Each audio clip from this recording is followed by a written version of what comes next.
1절에서 16절까지 말씀을 같이 읽겠습니다. 대제사장이 가로되 이것이 사실이냐. 스데반이 가로되 여러분 부용들이여 들으소서. 우리 조상 아브라함이 하란에 있기 전 메소포타미아에 있을 때에 영광의 하나님이 그에게 보여 가라사대 내 고향과 친척을 떠나 내가 내게 보일 땅으로 가라 하시니 아브라함이 갈대아 사람의 땅을 떠나 하란에 거하다가 그 아비가 죽음에 하나님이 그를 거기서 너희 시방 거하는 이 땅으로 옮기셨느니라.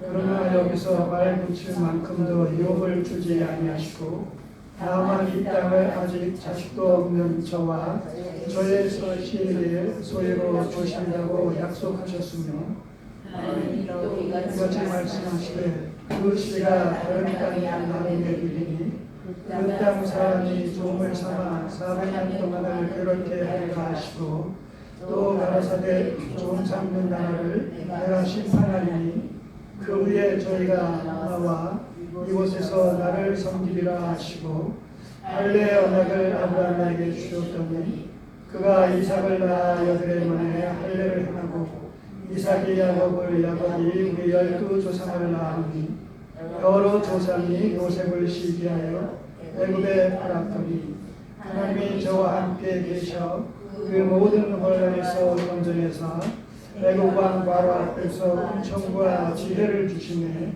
바로가 저를 애굽과 자기 온 집의 지휘자로 세웠느니라. 그때 애굽과 가나안 온 땅에 흉년 들어 큰 환난이 있을세 우리 조상들이 양식이 없는지라. 야곱이 애굽에 곡식 있다는 말을 듣고 먼저 우리 조상들을 보내고 또 재차 보내니 요셉이 자기 형제들에게 알게 되고 또 요셉의 친족이 바로에게 드러나게 되느니라. 요셉이 보내어 그 부친 야곱과 온 친족 75사람을 청하였더니 야곱이 애굽으로 내려가서 자기와 우리 조상들이 거기서 죽고 세겜으로 옮겨 아브라함의 세겜 하물의 자손에게서 은으로 감추어 산 무덤에 장사되니라. 하나님 기도드리겠습니다.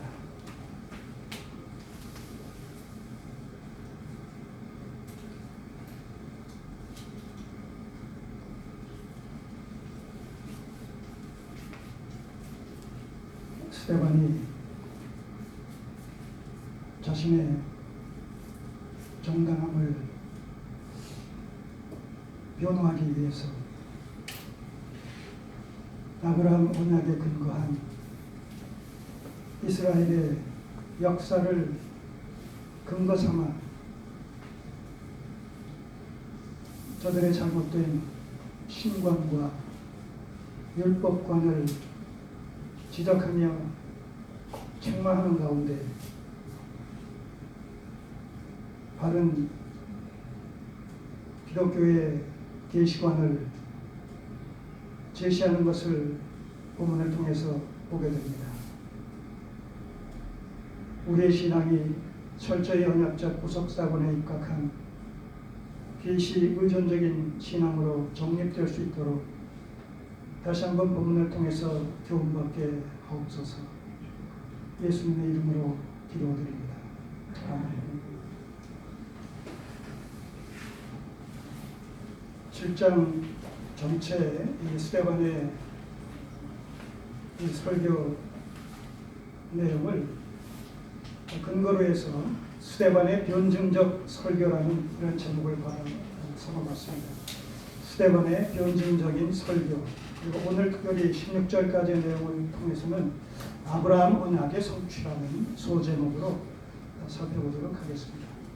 스데반의 변증적 설교라는 큰 제목 하에 7장 전체의 제목 하에 오늘 본문의 16절까지의 내용에 대해서는 아브라함 언약의 성취라는 소제목으로 살펴보도록 하겠습니다.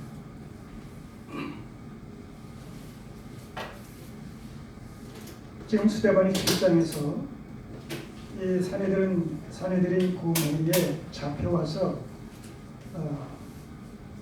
신문을 받는 과정 속에서 6장에서 유대인들에 의해 모세율법과 하나님을 모독한다라는 이유 때문에 고소를 당해서 지금 잡혀온 것 아니겠습니까?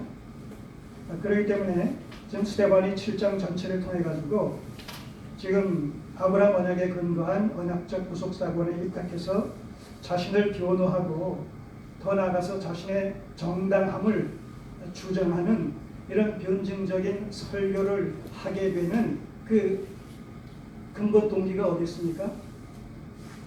모세율법과 하나님에 대해서 모독했다라는 그 부분을 지금 해명하는 그런 의미에서 이 설교를 지금 하고 있다는 것이죠. 그런 의미에서 이 스데반이 이 7장에서 변증적인 설교를 아브라함 언약의 근거에서 이스라엘의 과거 역사의 근거에서 지금 해명을 한다라고 했을 때 그 이스라엘의 역사를 우리는 한마디로 어떻게 표현을 해왔습니까? 언약적 구속사라고. 언약적 구속사관에 입각한 스데반의 변증적 설교 이렇게 표현할 수가 있겠어요.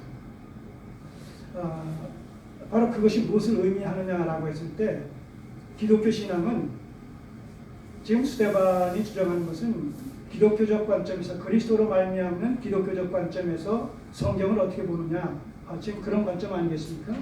그런 의미에서 기독교 신앙의 정체성, 기독교 신앙의 본질은 철저히 언약적 구속사관에 입각해야 한다는 거예요. 그 언약적 구속사관이라는 얘기는 이게 성경의 역사를 얘기하는 것이죠.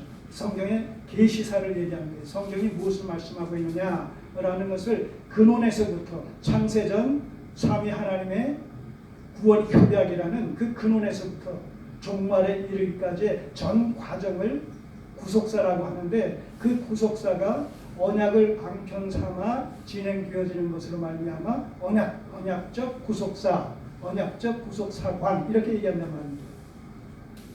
때문에 이 언약적 구속사관에 입각한 신앙이 아니면 그것은 성경적인 신앙이 아닌 것이 됩니다. 지금 스데반의 입장에서는 바로 이 언약적 구속사관에 있으면서 접촉도 있으면서 그러하지 못한 유대인들을 향해서 지금 너희가 갖고 있는 유대교적인 사상, 유대교적인 성경에서 유대교적인 계시관은 잘못됐다. 너희들은 지금 껍데기만 보고 있다. 그 껍데기는 예표요 모형이지 실체가 아니다. 근데 그 예표와 모형을 너희는 실체 삼아 그것을 믿고 의지하며 살아가는데 그것조차도 형식화되어 있다. 이걸 좀 신랄하게 이 7장을 통해서 자기 변호와 더불어서 이 유대인들을 책망하면서 오히려 재고소를 하는 그런 성격을 띠고 있는 것이 7장의 스데반의 변증적 설교 내용이다. 라는 사실을 염두에 둘 필요가 있다.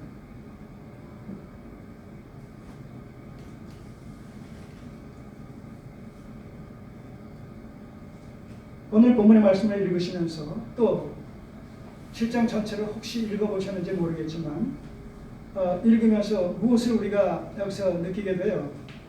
어떤 동질감을 스데반과 어떤 동질감을 느끼게 되지 않습니까? 스데반이 성경을 보는 관점, 유대교적인 관점에서 이 구약의 계시를 잘못 이해하고 있는데 그것을 수정해주고 교정해주기 위한 스데반의 이 언약적 구속사관이라는 것이 우리가 성경을 보는 관점하고 일맥상통하지 않습니까? 여기서 우리는 스데반과 우리의 신앙적 동질성을 확인하게 되는 거예요. 여러분 성경 속에 우리의 믿음의 선지들과 오늘 이 시대를 살아가는 현대교회의 성도들과 성경을 해석하는 관점이 동일함으로 말미암아 신앙의 동질성을 확인할 수 없다면 성경을 신앙의 규범으로 주신 하나님의 관점에서 봤을 때 신앙의 동질성을 느끼지 못한다. 우리가 만약 그렇다면 우리는 지금 하나님을 잘못 알고 잘못 신앙하는 것이다 라고 판정할 수밖에 없다는 거예요. 또 반대급부적으로 동질성을 띈다라고 하게 되면 바르게 해석하고 바른 신앙관을 정립하고 있다. 그렇게 해석할 수가 있는 것이죠. 물론 우리의 삶은 우리의 행함이라는 것은 항상 2%가 아니라 20% 이상 부족한 상태에서 말씀을 저 뒤에서 쫓아가고 있는 이런 형국을 우리가 극복할 수 없을지라도 말입니다. 저는 이 7장을 보면서 그렇게 감사하며 어떤 기쁨이 샘솟는 것을 금할 수가 없었어요. 성경을 보는 이 계시의 안목, 계시적인 관점을 동일하게 은혜로 주셔서 성경에 대한 하나님의 이런 그 관점을 우리도 함께 더불어서 공유할 수 있다는 사실이 참 얼마나 감사한 일입니다. 이 7장을 통해서 스데반이 지금 사내들인 공회원들 앞에서, 유대 종교 지도자들 앞에서, 그리고 유대인들 앞에서 지금 해명하고 있는, 변호하고 있는 이 내용이야말로, 이 내용 속에 담겨진 교리적인 체계야말로 성경이 무엇을 말씀하고 있는지를 바르게 정립한 그런 계시관이다, 이렇게 정리할 수가 있기 때문에 그렇습니다. 스데반은 바로 이 설교를 통해서 자신의 정당함과 함께 저들이 잘못된 신관과 율법관과 계시관을 갖고 있다는 사실을 아주 냉철하게 지적하면서 오히려 자기와 함께 더불어서 같은 이런 계시관을 재정립할 것을 촉구하는 것이죠. 근데 결과는 어떻게 됐습니까? 결과부터 얘기하면 마음의 찔림을 받았는데 그 찔림이 회개로 나타난 것이 아니라 분노로 나타나서 함께 더불어 스데반을 그 자리에서 끌고 나가서 당장 죽여버리는 이런 엄청난 살인사건이 벌어진 것으로 일단락이 되어진단 말입니다. 스데반의 입장에서는 말할 수 없는 감사와 감격과 기쁨의 순교를 당하는 셈이지만 유대인들의 입장에서는 신성을 모독한, 성전을 모독하고 하나님의 거룩함을 회방한 천남죄를 저질렀다는 이런 민영하에 스데반을 죽이는 이런 살인사건으로 우리가 보여질 수밖에 없는 것이죠. 자, 그럼 한번 살펴보도록 하겠습니다.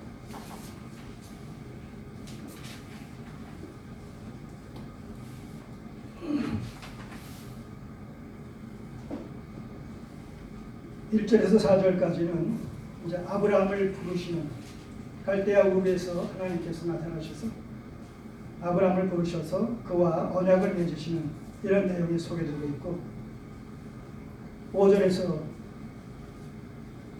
8절까지는 그 맺어주신 아브라함 언약이 어떻게 그 시대의 역사 속에서 성취되고 있는지를 간략하게 압축해서 소개를 해주고 있으며, 9절에서 16절까지는 특별히 이제 요셉의 생애를 통해서 아브라함 언약 속에 그 횃불 언약식을 체결해 주셨는데 그 횃불 언약이 어떻게 성취되는지를 또 아주 간략하게 소개를 하고 있습니다. 이렇게 크게 세 문단으로 나누어서 살펴볼 수가 있겠습니다. 자, 먼저 1절에서 4절까지 아브라함의 소명과 언약 체결이라는 이런 제목으로 한번 살펴보겠습니다. 대제사장이 가로되 이것이 사실이냐? 여기서 이것이란 뭐겠습니까? 지금 모세율법과 그리고 하나님을, 성전으로 상징되어지는 하나님을 지금 모독했다라고 해서 거짓 증인들에 의해서 모함을 받아 지금 잡혀온 것 아니겠습니까? 그렇기 때문에 그 거짓 증인들이 얘기하고 있는 네가 모세 율법과 하나님을 모독했다라는 이것이 사실이냐, 이것을 이제 재판정에서 대제사장이 아마 가야바라고 생각했는데 이제 질문을 하는 거예요. 이것이 사실이냐. 그랬을 때 2절 이하에서부터 스데반이 아브라함 언약에 근거한 이스라엘의 과거 역사를 개괄하면서 거기에 입각해서 지금 자신의 정당함과 자신을 고수한 그들과 더불어서 온 유대인들의 구약 계시에 대한 계시관이 잘못됐다, 왜곡됐다라는 사실을 여기서 지적하는 그런 그 성격을 띤 설교를 지금 시작하는 거예요. 자, 그 내용을 한번 보시겠습니다. 스데반이 가로되 여러분 부형들이여. 이 부형들이라는 얘기는 이 상대방을 높인 얘기입니다. 아버지와 또 이 형님들이라는 어떤 이런 그 표현으로서 좀 거기 있는 이 재판관들과 또 유대인들 창건자들을 지금 높여서 존칭해서 표현하는 얘기입니다. 여러분 부형들이여 들으소서. 우리 조상 아브라함이 하란에 있기 전 우리 조상 아브라함, 이건 아주 의도적인 표현입니다. 우리 조상 아브라함은 뭐예요? 여러분들의 조상 아브라함이요. 그리고 그 아브라함은 동시에 스데반 나의 조상이기도 합니다. 그러니까 나와 여러분들은 한 조상 아브라함의 후손들로서 동족입니다. 이 얘기하는 거예요 지금. 그런데 어찌 그 이스라엘 백성들에게 있어서 절대 명제와도 같은 삶의 신앙생활의 명제와도 같은 그 모세 율법과 이 성전을 갖다가 내가 모독했다니 그 말이 어찌 당연지사한 얘기가 되겠습니까? 그럴 수가 있습니까? 그럴 리가 있겠습니까? 그렇게 얘기하는 거예요. 지금 방문하는 그런 의미가 여기 담겨 있단 말입니다. 우리 조상 아브라함이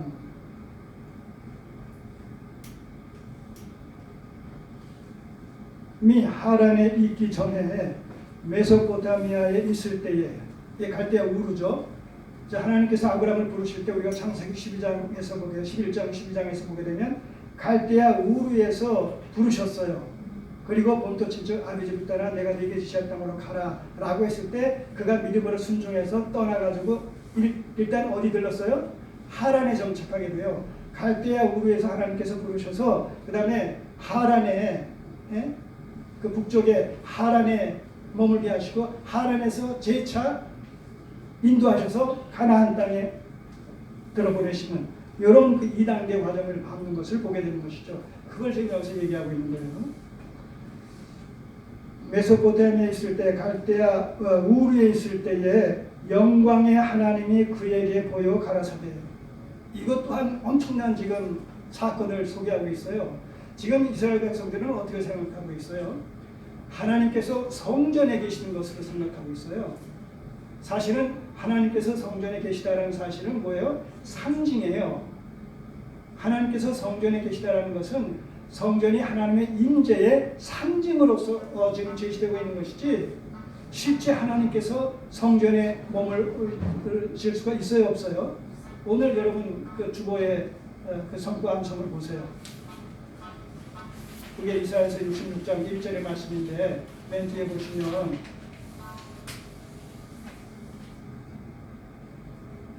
하늘은 나의 보좌요. 또 뭐예요? 땅은 나의 발등상이니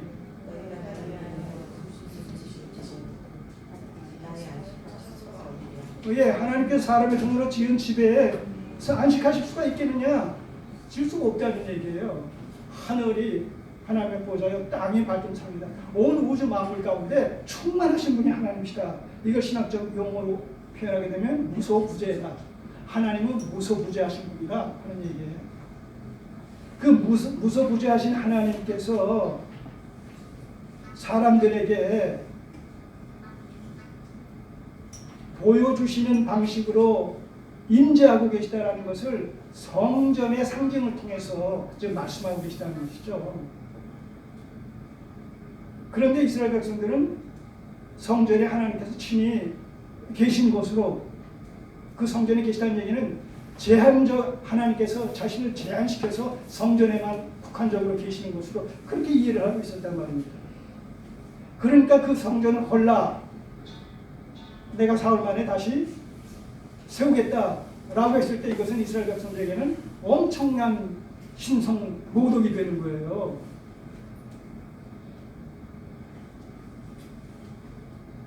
하나님의 이름을 만홀히 여기고 망령되게 일컫는 그런 그 대역죄에 해당하는 그런 그 발언이란 말입니다.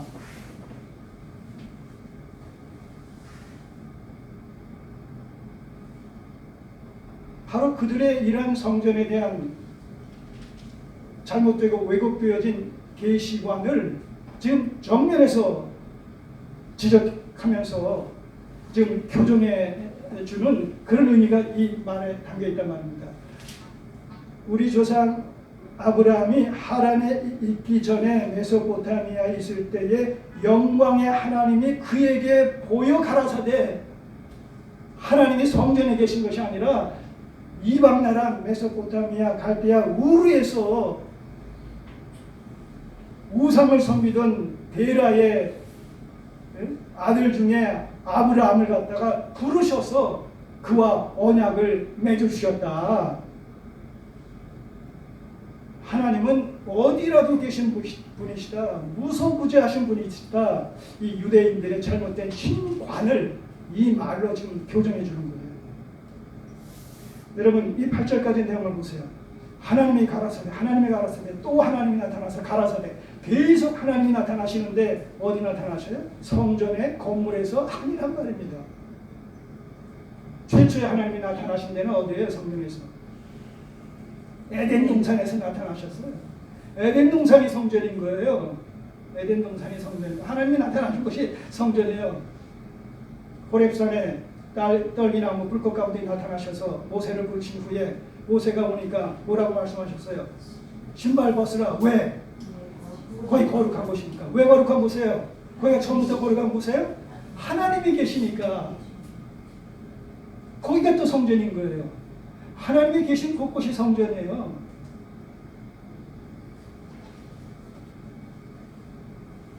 제한된 장소가 성전이 아니란 말이죠.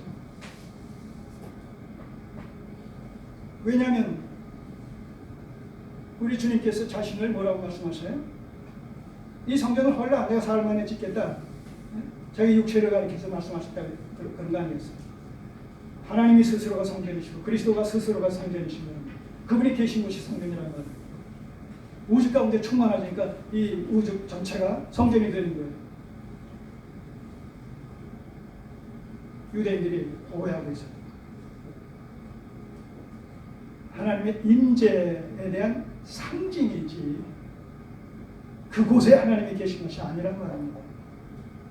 하나님은 우주 가운데 충만하신 분, 무소부재하신 분이십니다. 여기서 그렇기 때문에 스데반이 이 아브라함 언약을 지금 얘기하면서 계속 하나님을 강조하는 이유가 바로 거기 있는 거예요.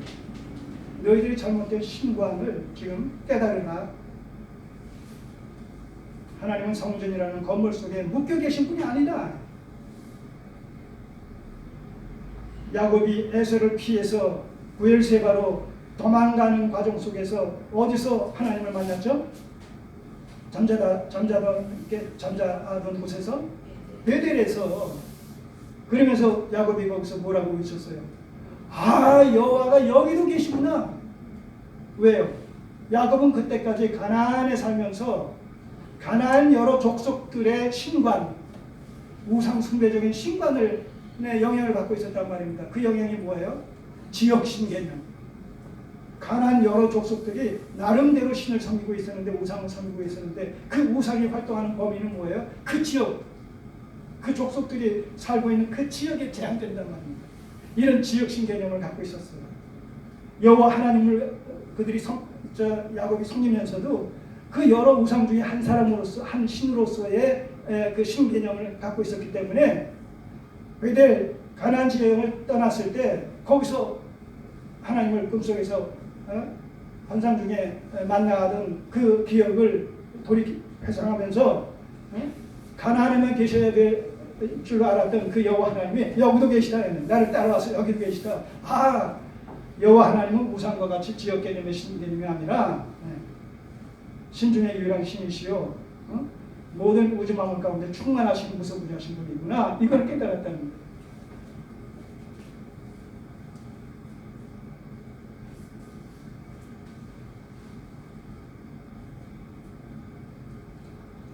우리가 전통적인 전통적이면서 기복적인 신앙을 갖고 있다가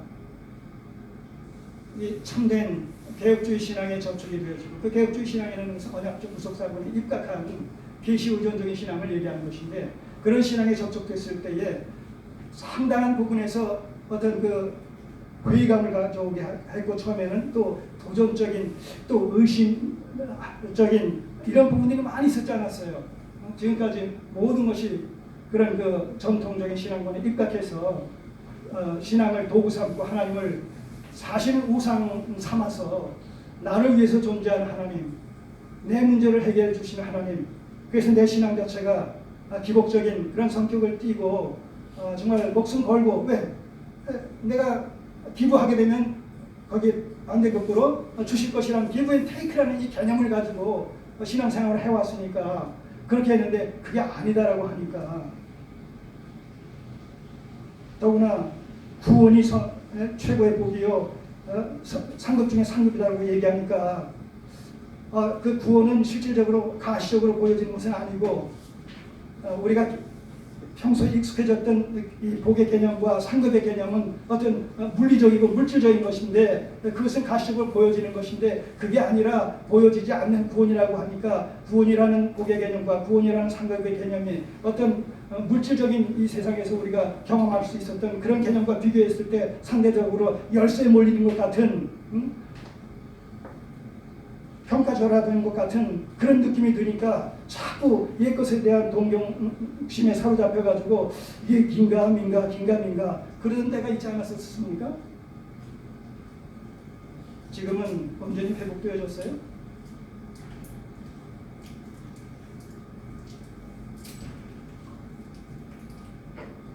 아까도 말씀드렸듯이 우리의 믿음의 선진들이, 성경에 게시된 믿음의 선진들이 가졌던 신앙의 정체성, 신앙의 본질, 신앙의 컬러, 색깔, 이것과 오늘 우리가 갖고 있는 것과 비교했을 때 우리에게서 차이점이 나게 되면, 그들의 갖고 있었던 신앙과 어떤 동질성을 띠지 못하는 것이 우리에게 있다면 우리가 잘못 지금 신앙생활을 하고 있는 것이다 라고 우리가 이해하고 그렇게 결론을 내리면 된다는 얘기입니다.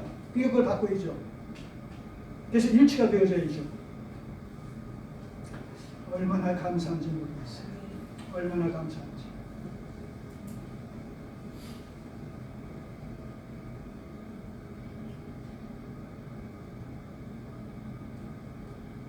유대인들은 그것을 버리지 못했기 때문에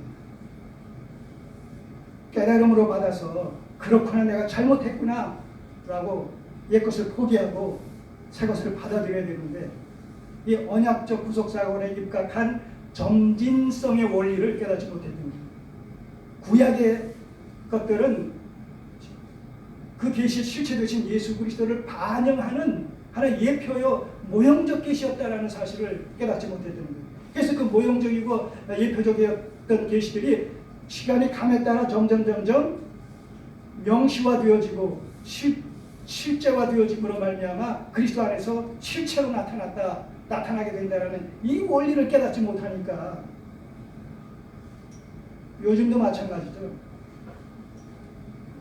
물질적인 복의 개념을 얘기하게 되면 구약으로 넘어가서 이 말씀 저 말씀 신명기에서 취사 선택을 하고, 영적인 복에 대해서, 영적인 구원에 대해서 얘기하게 되면 신약으로 넘어와서 또 뭔가 말씀을 취사 선택해서 적용시키는 이런 그 이원론적인 개념을 갖고 있는 그 경우가 아직도 많단 말입니다. 그것이 하나로 연결되어 있음으로 말미암아 구약은 약속이요, 신약은 성취요, 구약은 예표요, 신약은 실체요, 본질이요, 이 관계를 깨닫지 못하니까 그런 그 오류를 범한단 말입니다.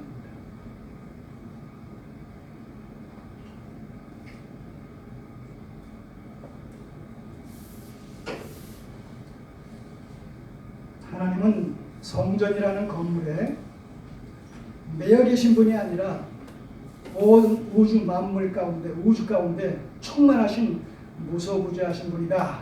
이거 지금 강조하는 거예요, 지금. 왜냐하면 그것 때문에 잡혀왔잖아요. 그러니까 이 이스라엘의 역사를 하나의 회고하면서 그 역사 속에 계시된 하나님을 갖다가 지금 증거하면서 그런 하나님이 아니다. 그런 신관이 아니다. 내가 얘기하는 것이 옳고 여러분들이 갖고 있는 신관과 율법관이 잘못됐다. 그거 지적해 주는 거예요, 지금.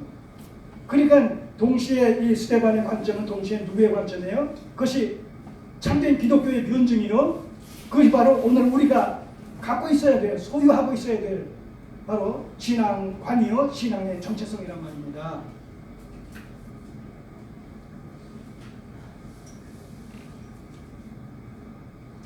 (3절) 가라사대, 이것도 거기서 가라사대, 하나님께서 내 고향과 친척을 떠나 내가 네게 보일 땅으로 가라 하십니다.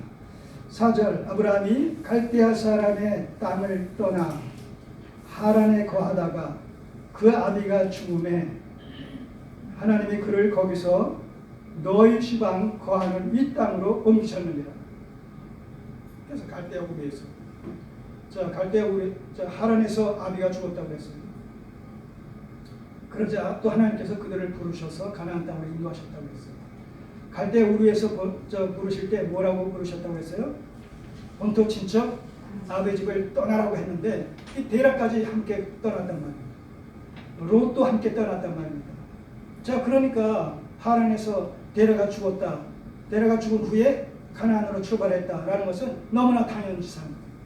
하나님의 말씀은 1.1획이라도 오차가 있을 수 없다는 것이죠. 철저하게 이루어진다는 것이죠.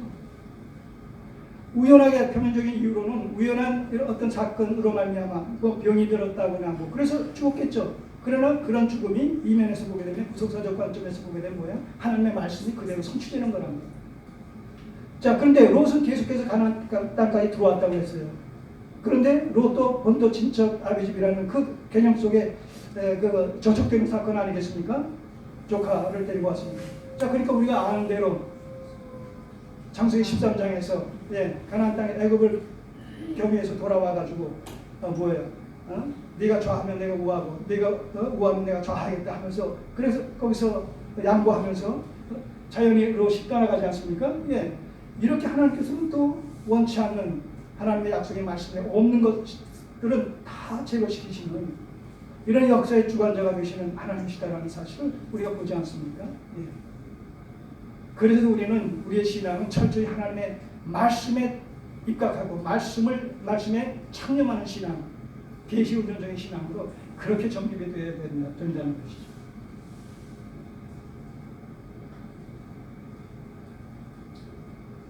자, 5절부터 8절까지는 아브라함 언약이 이제 구체적으로 성취되는 내용을 소개하고 있습니다. 5절. 그러나 여기서 발 붙일 만큼도 유업을 주지 아니하시고, 자, 땅을 주시겠다고 했는데 정작 가나안 땅에 들어왔지만 아브라함의 생애 속에서 그가 취할 수 있었던 땅은 뭐예요? 예? 해쪽 속 막벨라 굴이 밭이 달린 막벨라 굴, 예? 매장지 정도만 사실 취할 수 있었지, 별로 하나님께서 기업을 주겠다는 땅은 별로 소유한 것이 없단 말이죠. 자, 땅을 아직 발 붙일 만큼 유업을 주지 아니하시고 다만 이 땅을 아직 자식도 없는 저와 저의 씨에게 소유로 주신다고 약속하셨으며, 계속 약속만 하신 거예요. 75세에 75살 때 아브라함이 주님께서 이 약속을 하셨지 않습니까? 근데 100세가 될 때까지 25년이 지나는 100세가 될 때까지 전혀 변한 것이 없어요. 약속은 하셨는데 변한 것이 없어요. 그러니까 중간에 몇 차례에 걸쳐서 자녀 문제로 말미암아 실수도 많이 하지 않았습니까? 그런데도 불구하고 그는 끝까지 그 약속의 말씀을 붙들고 이제나 저제나 성취의 그날을 학수고대하면서 그렇게 25년의 세월을 보내는 결과로 말미암아 100세에 이삭을 얻게 되지 않습니까? 바로 이런 사실, 아직 씨를 주지도 않았는데 아직 많은 땅을 소유하고 있지도 않은 상태에서 아브라함은 뭐예요? 하나님께서 너의 후손이 저 하늘의 물결같이 많게 될 것이다. 또 이런 땅의 지경을 얘기하면서 이 가나안 지경을 다 너에게 줄 것이다. 창세기 15장에서 얘기하고 있죠. 그 말을 들었을 때 그것을 어떻게 했다고 그랬어요? 믿었다고 그랬어요. 그 아브라함이 그 하나님의 약속의 말씀을 믿은 것을 보시면서 하나님께서는 그를 뭐라고 여겨주셨다고요? 의로 여겨주셨다는 거예요. 의로. 로마서 4장 신약에서 그것을 설명을 합니다. 그 사건은 15장에 나타나는데 로마서 기자가 그 부분을 인용해서 또 이렇게 얘기합니다. 그것이 의미하는 바가 뭐냐라는 것을 신약과 연관을 시킵니다. 아브라함이 믿음으로 말미암아 의롭게 된 그 사건과 신약의 백성들이 예수 그리스도를 믿음으로 말미암아 의롭게 되는 사건과 이것이 동질성을 띠고 있다는 것을 연결시켜서 얘기합니다. 자, 4장 19절이야. 그가 백성이 되어 다 찾으셨어요? 그가 백성이 되어 자기 몸에 죽은 것과 같음과 사라의 태에 죽은 것 같음을 알고도 믿음이 약하여지지 아니하고 믿음이 없어 하나님의 약속을 의심치 않고 믿음에 견고하여져서 하나님께 영광을 돌리며 약속하신 그것을 또한 능히 이루실 줄을 확신하였으니 그러므로 이것을 저에게 의로 여기셨느니라. 자, 여기서 우리는 이 아브라함의 믿음을 보면서 히브리서 기자가 그 기술하고 있는 믿음의 성격에 대해서 믿음의 정의라고 할까요? 믿음이란 무엇이냐라고 하는 주제에 대한 하나의 해답을 얻을 수 있죠. 히브리서 11장 1절 믿음은 뭐예요? 바라는 것들의 실상이요 보지 못하는 것의 증거다. 바라는 것, 지금 약속의 말씀을 받고 그저 바랄 뿐이에요. 근데 그 바라는 것의 실상이라는 것이죠. 주실 것이다 라는 것을 미래에 일어날 사건을 현재적으로 확신하고 그래서 믿음으로 소유하고 있는 것이 이것이 믿음이다. 보지 못하는 것에 대한 증거다. 여러분 천국 봐요? 지옥 봅니까? 사후의 심판 우리가 봅니까? 못 봐요. 사후의 세계들이에요. 다 사후의 사건들이에요. 근데 우리는 믿음으로 어떻게 돼요? 확신합니까? 못합니까? 한단 말입니다. 여러분 믿음은 이성의 산물이 아니라 계시의 산물이에요. 네. 이게 기적이에요. 사람들은 눈에 보이는 또 경험할 수 있는 것 그것을 믿으려고 해요. 그러나 그것은 믿음이기 전에 하나의 현실이요 사실이죠.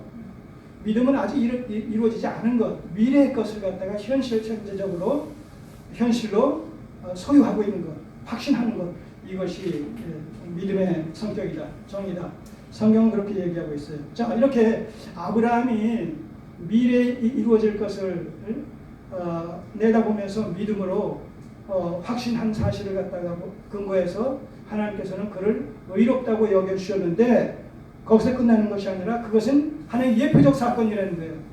신약 시대의 어떤 실제적 사건에 대한 하나의 예표적 사건이라는 거예요. 그게 뭐냐라고 했을 때 23절 저에게 의로 여기셨다 기록된 것은 아브라함 얘기입니다. 그것은 아브라함만 위한 것이 아니요 의로 여기심을 받을 우리도 위함이니 자 4장 23절 24절 얘기해요. 우리도 위함이니 곧 예수 우리 주를 죽은 자 가운데서 살리신 이를 믿는 자니라. 예. 예수께서 우리의 죄를 구속하시기 위해서 죽으셨지만 사흘 만에 살아나신 그래서 예수를 죽은 자 가운데서 살리신 이 하나님을 믿는 이 믿음이 동시에 의롭게 되어지는 하나의 근거가 되는 것이요. 그리고 그것은 바로 아브라함이 하나님의 약속의 말씀을 믿음으로 말미암아 의롭게 된 사실에 대한 하나의 실체적 사건이라 합니다. 예수 그리스도를 우리 각인의 마음의 구주로 영접해 들으셨습니까? 다시 사도행전 7장으로 오셔서 6절에 하나님이 또 이같이 말씀